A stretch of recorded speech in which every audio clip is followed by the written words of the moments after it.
متنكشة معالي والكتب معاه جدتي. Come on, come and sit down.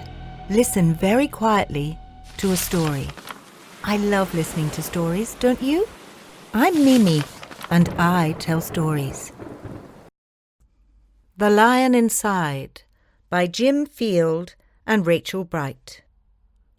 In a dry, dusty place where the sand sparkled gold stood a mighty flat rock, all craggy and old. And under that rock, in a tiny full house, lived the littlest, quietest, meekest brown mouse. He was so very tiny, so incredibly small, that nobody noticed him, ever, at all. He got trod on and sat on and missed out for stuff, ignored and forgotten. Yes, mouse life was tough. Meanwhile, far above, on top of the rock, times were quite different. It was the Lion o'clock. This huge, toothsome creature made sure everyone saw how important he was by how loud he could roar. He was head of the pack. He was shouty and tough. He loved showing the crowd he was made of strong stuff. Yes, all were impressed by this mighty King Cat. If only, thought Mouse, I could be more like that. Then, late one dark night, in his Minnie Mouse bed, the cleverest thought popped into his head.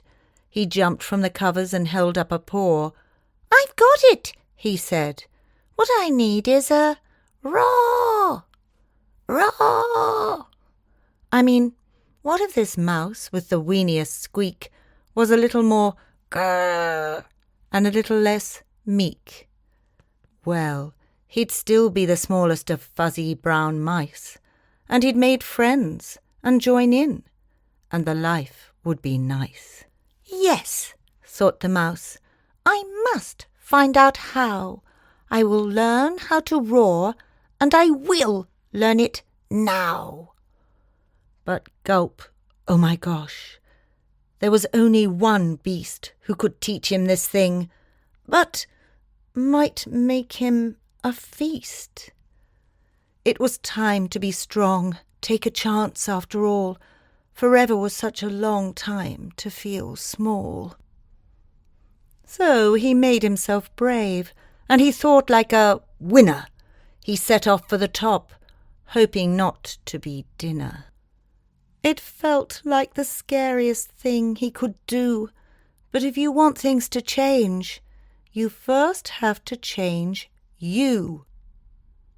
The further he climbed, the closer he got to the slumbering lion, reclining on top. Then at last, as he stood on his tippy toes, he found himself suddenly nose to nose. Gulp. Pardon me. Wake up, Mr. Lion. You've got company. Squeak, Mr. Lion. What I've come to you for is squeak. Do you think you could teach me your roar? A silence befell that twinkling plain. Lion opened his eyes and puffed out his mane. Time slowed right down. Why, it felt like a week. Then he opened his mouth and let out an eek-oo. The lion was shaking, his paws all a-fumble. He was backing away with a scrambling tumble.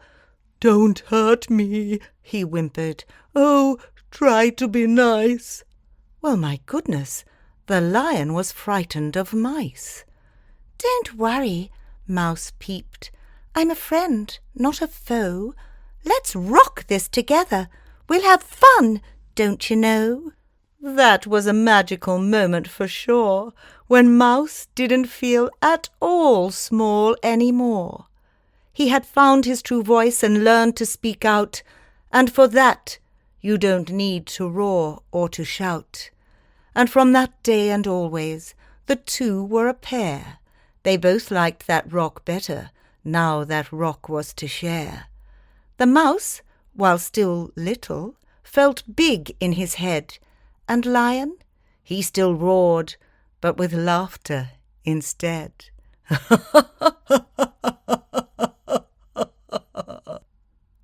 Yes, that day they both learned that no matter your size, we all have a mouse and a lion inside.